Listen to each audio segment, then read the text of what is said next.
Hello and welcome to another video version of Jeff for Banks. Today I'm driving the roads of Pennsylvania. It's not often I get to come home from a client that is close to my house, so I'll take advantage of the ride home to let you know what's on my mind today.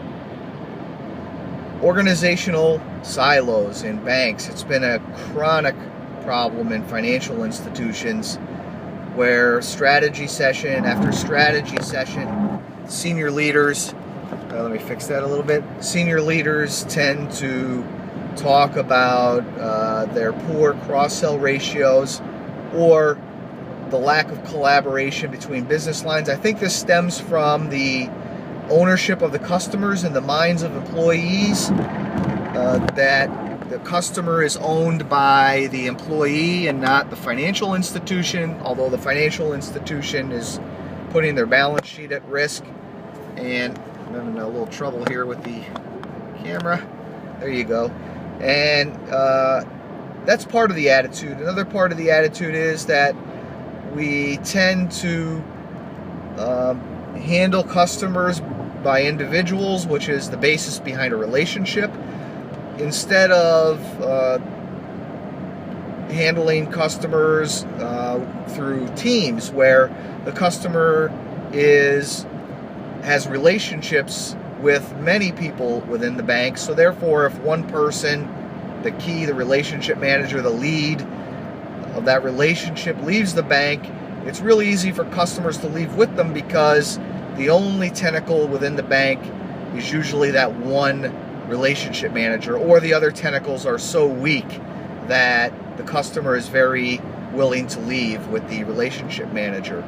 In comes the team approach, where you get the opportunity for the customer having a deeper relationship with the bank in terms of the number of products and services that they use, but also the number of strong relationships they build with your bankers.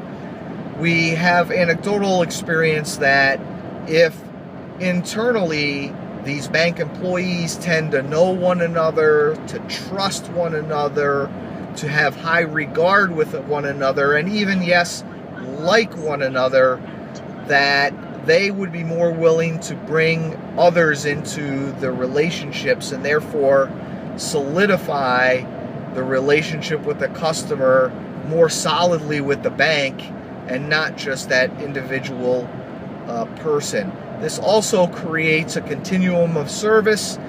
It creates a lot of collegiality, which could lead to greater retention of high-performing employees, or at least employees that match your culture.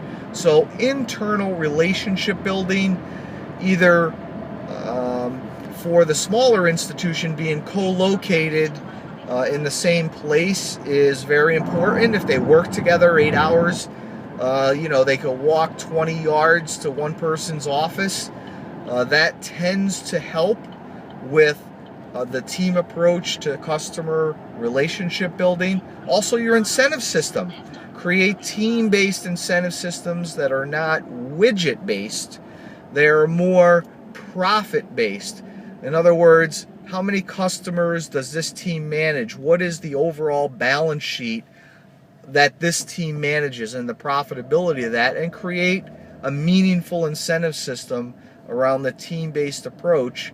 This also helps, put the onus on the team to actually increase the amount of business customers do with your bank. And should one person leave that team, well, the customer has the relationship with the team, so it makes it less likely that customer will leave with the departing employee. So create internal teams, build internal relationships, have multiple members of the team have strong relationships serving the customer, and make it a very collegial environment in your financial institution. I think that is part of the answer to solving the organizational silo issue in financial institutions. What do you think?